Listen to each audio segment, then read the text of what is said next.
हाफिज़ साहब, आज जो फ़ैसला आया है सुप्रीम कोर्ट की तरफ से, इस फ़ैसले के बाद आप क्या समझते हैं? और बिलखुसूस जो 9 मई के वाक़यात हैं, संगीन वाक़यात हैं, और फिर जो हमारा लॉ एंड जस्टिस इंडेक्स है, उसको देखते हुए सिविल कोर्ट्स में इंसाफ के तकाज़े पूरे होंगे? मैं इसको प्योरली जो कॉन्स्टिट्यूशन है या लीगल एस्पेक्ट्स है, मैं उस कॉन्टेक्स्ट के अंदर इस पे बात करूंगा। और वो ये है कि आज पाकिस्तान की सुप्रीम कोर्ट ने जो एक 56 साल से एक सेटल्ड जूरिस्प्रूडेंस डिसाइड की हुई थी, उससे उन्होंने डेविएट किया है और एक कॉन्ट्राडिक्टरी जजमेंट दी है। जो ऑलरेडी उनकी जजमेंट्स जो हैं वो पाकिस्तान के अंदर 1975 सुप्रीम कोर्ट से लेके 2021 सुप्रीम कोर्ट तक मौजूद है। अब उससे पहले अगर कॉन्टेक्स्ट के अंदर किया जाए तो पाकिस्तान का जो मिलिट्री एक्ट है वो दुनिया के अंदर कोई यूनिक मिलिट्री एक्ट नहीं है। ये दुनिया के बहुत सारे ममालिक के अंदर ये मिलिट्री लॉज होते हैं और इनका बुनियादी मकसद ये होता है कि जो मिलिट्री के अंदर सर्विंग लोग हैं अगर उनको ऑफेंस करते हैं तो उन्हें प्रोसिक्यूट किया जाए।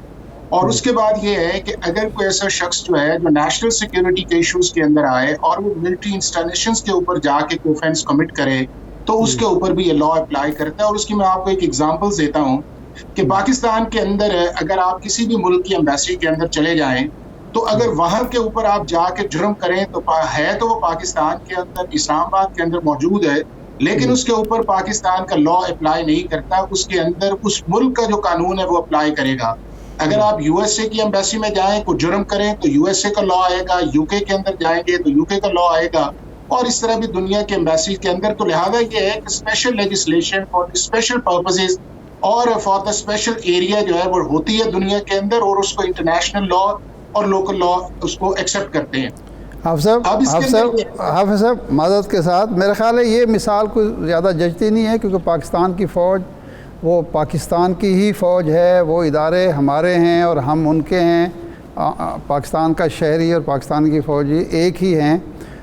लेकिन ये बात आप दुरुस्त फरमा रहे हैं कि एक जो मिलिट्री इंस्टॉलेशन होंगी या स्पेशल मकामात होंगे उनके लिए स्पेशल कवानीन होंगे, ये आप दुरुस्त फरमा रहे हैं।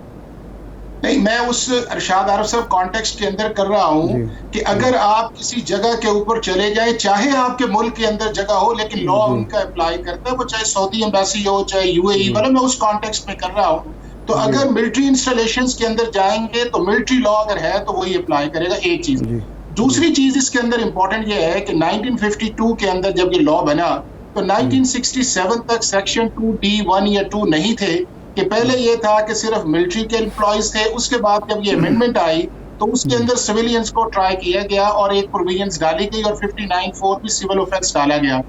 ये पहला मामला जो है वो लाहौर हाई कोर्ट के अंदर गया 1968 के अंदर, इन अमेंडमेंट्स को वैलिडेट रखा गया, और फिर ये मामला सुप्रीम कोर्ट ऑफ पाकिस्तान के अंदर गया और 1975 के अंदर सुप्रीम कोर्ट के 5 मेंबर्स बेंच जो था उसने जस्टिस हमूद रहमान के दौर के अंदर फैसला किया कि ये जो अमेंडमेंट्स हैं जो डाली गई हैं ये लेजिस्लेटिव कॉम्पिटेंसी भी है, ड्यू प्रोसेस ऑफ लॉ भी नहीं है, फंडामेंटल राइट्स के खिलाफ भी नहीं है, और ये आर्टिकल 73 के किसी फंडामेंटल की कॉन्स्टिट्यूशन की वायलेशन नहीं है। सही 1973 के कॉन्स्टिट्यूशन के अंदर आर्टिकल 8 को डाला गया और उसके अंदर ये कहा गया कि उसका सब आर्टिकल 3 जो है कि कोई भी मिलिट्री लॉज जो है उसको आप on the touch stone of fundamental rights जो है वो इनवैलिड स्ट्राइक डाउन नहीं कर सकते।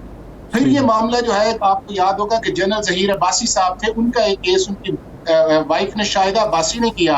और फिर मामला 184(3) सुप्रीम कोर्ट के अंदर गया और सुप्रीम कोर्ट ने कहा कि ये अमेंडमेंट्स भी ठीक है, ड्यू प्रोसेस ऑफ लॉ भी ठीक है, और अगर कोई प्रॉब्लम आती है तो हाई कोर्ट को भी जुरिस्डिक्शन है, सुप्रीम कोर्ट को भी है।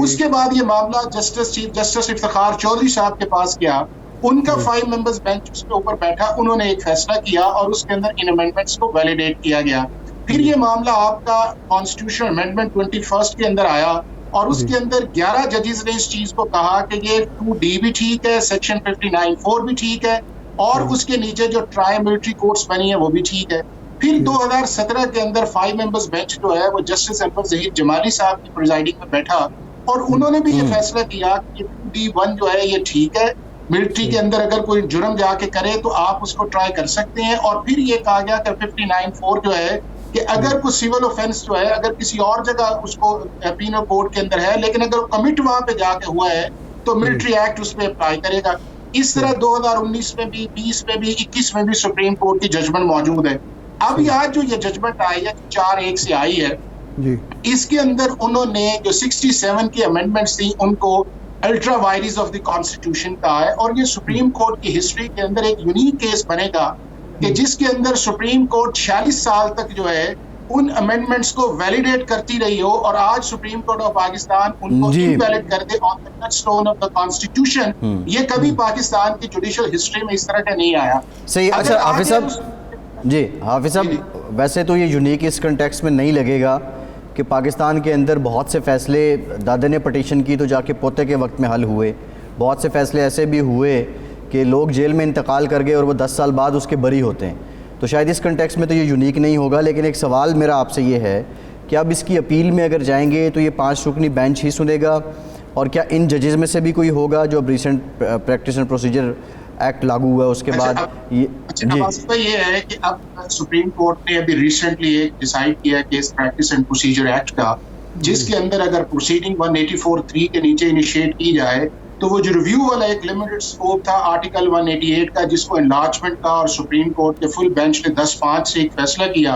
अब उस कॉन्टेक्स्ट के अंदर वो लॉ जो है वो 20 अप्रैल 2023 से एप्लीकेबल है। अब उस लॉ के कॉन्टेक्स्ट ये है कि सेक्शन 5 के नीचे जो अपील जाएगी वो एक लार्जर बेंच जो है वो चीफ जस्टिस साहब कॉन्स्टिट्यूट करेंगे और उसके अंदर ये जजेस जो हैं ये 5 जजेस मौजूद नहीं होंगे, बल्कि उसके अलावा जो जजेस मौजूद होंगे और उसके अंदर लिमिटेड स्कोप नहीं आएगा। उसके अंदर सारी चीजें जो हैं, जो लॉ है, फैक्ट्स है, सारी चीजें जो डिस्कस की जाएंगी और उसके बाद फैसला आएगा। और मैं ये समझता हूँ कि फेडरल गवर्नमेंट डेफिनेटली इसके खिलाफ अपील फाइल करेगी। इशू ये है कि क्या ये लीगल जुरिस्प्रूडेंस जो हमने आज डिफाइन की गई है, जो दुनिया के दूसरे ममालिक के अंदर है और हम आज तक उसको इंडोर्स करते आए हैं, अगर हम उसको नल एंड वॉइड करते हैं तो फिर इसका मतलब ये है कि 21st कॉन्स्टिट्यूशन अमेंडमेंट के अंदर आपने जितने टेररिस्ट लोगों को आपने कन्विक्शंस दी थी वो भी आपकी अब उसके ऊपर क्वेश्चन मार्क आएगा। फिर आपका गलभूषण की जो आपने दी थी वो भी सिविलियन ही था, वो मिलिट्री एम्प्लॉय तो नहीं था, उसके ऊपर आपने कन्विक्शन जो दी हुई है उसके ऊपर भी एक क्वेश्चन मार्क आएगा। और फिर उसके ऊपर ये आएगा कि अगर आपने इसको रिट्रोस्पेक्टिविटी इसको किया, चूंकि 67 के अंदर अमेंडमेंट आई थी, शायद इसको वो क्लोज करें कि सिर्फ 9 मई तक उसको लेके आए, तो फिर इसका मतलब ये है कि आज तक जितनी सजाएं हुई थी वो सारी सजाएं खत्म हो गई। कमांडिंग ऑफिसर है उसको देखते हैं कि अगर वो ट्रायल मिलिट्री कोर्ट्स करती, अगर वो ठीक ना होता, उसके बाद मामला हाई कोर्ट में जाता और हाई कोर्ट से सुप्रीम कोर्ट के अंदर आता, तो वो चीजें जो है वो एड्रेस करने की कोशिश करते बेहतर था, बजाय इस चीज के अंदर कि आपने एक स्टैट्यूटरी अमेंडमेंट्स जो है उसको उस आर्टिकल की बुनियाद के ऊपर नल एंड वाइड किया है। या अल्ट्रा वायरीज ऑफ द कॉन्स्टिट्यूशन का है कि जिस कॉन्स्टिट्यूशन के अंदर उसको आर्टिकल सब आर्टिकल 3 के अंदर प्रोटेक्शन हासिल है। तो ये आगे बड़ा interesting case supreme court of Pakistan के अंदर आएगा। ये सारे एस्पेक्ट्स आएंगे, सारी चीजें आएंगी, सुप्रीम कोर्ट की आज तक जजमेंट्स आएंगी। और ये है कि जिस तरह 5 मेंबर्स बेंच की मेजॉरिटी जजमेंट है उसके अगेंस्ट 4 मेंबर्स जजमेंट जो है उसका व्यू किस तरह प्रिवेल अपॉन करेगा, ये भी एक अगला बहुत बड़ा क्वेश्चन होगा जो पाकिस्तान की सुप्रीम कोर्ट के अंदर आएगा। अगले 30 दिन के अंदर अपील का टाइम है, 14 दिन के अंदर इस केस को supreme court of Pakistan fix करेगी as per practice and procedure act 2023। हाँ आप साहब, ये वजारत दिफा जाएगी अपील में या हुकूमत पाकिस्तान जाएगी? देखिए इसके अंदर ये है कि फेडरल गवर्नमेंट के ये सारी कंपोनेंट हैं। अगर उन्होंने रिस्पोंडेंट जो है वो मिनिस्ट्री ऑफ डिफेंस थ्रू करके फेडरल गवर्नमेंट किया हुआ है तो वो जाएगी, अगर मिनिस्ट्री ऑफ लॉ को किया हुआ है तो वो जाएगी। जो इसके अंदर रिस्पोंडेंट्स हैं, जनरली ये लॉ मिनिस्ट्री जो है इसके अंदर एपेलांट होगी या मिनिस्ट्री ऑफ डिफेंस जो है उसके अंदर एपेलांट होगी। दोनों में से कोई एक भी जो है वो इस केस के अंदर सुप्रीम कोर्ट के अंदर जा सकता है।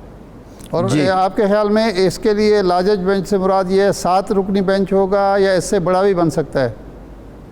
मेरा ख्याल ये है कि इसके अंदर ये है कि 5 ने जो फैसला कर दिया, पहले ये 6 था, 6 रुकनी बेंच था, जो चीफ जस्टिस फॉर्मर साहब वो रिटायर्ड हो गए उस चीज के अंदर, अब ये 5 रह गए। अब जो बेंच बनेगा वो 5 से ज्यादा का ही बनेगा, तो तभी वो अपील सुनेगा। क्योंकि हमारा जुरिस्प्रूडेंस का ये सिस्टम ये है कि अगर एक जज सुनता है तो उसके ऊपर 2 जज बैठते हैं, और अगर हाई कोर्ट के 2 जज सुने तो 3 जज सुप्रीम कोर्ट के उसके ऊपर बेंच बैठता है। और इसी तरह अगर 5 ने किया है तो हो सकता है ये बेंच 7 पे हो, 8 पे हो या 9 पे हो, या जो अवेलेबल सारे जजेस हैं चीफ जस्टिस साहब उन सारों का एक बेंच कॉन्स्टिट्यूट करके, क्योंकि ये बड़ा इंपॉर्टेंट है। इसके अंदर आपकी नेशनल सिक्योरिटी है, इसके अंदर आज तक आपकी सुप्रीम कोर्ट की जजमेंट्स हैं, आप ही की सुप्रीम कोर्ट के फैसले हैं कि ड्यू प्रोसेस ऑफ लॉ की भी वायलेशन नहीं है, आर्टिकल 10A की भी वायलेशन नहीं है, judicial review already Supreme Court ने रखा हुआ है फॉर हाई कोर्ट या Supreme Court. Coram non judice जो है उसकी बुनियाद पे आप स्ट्राइक डाउन कर सकते हैं, लेकिन स्टैट्यूटरी बुनियाद के ऊपर ये फर्स्ट टाइम आया है और ये सारी चीजें जो है मेरा ख्याल है बड़ा बेंच बनेगा तो ये चीजें इनका फैसला आएगा।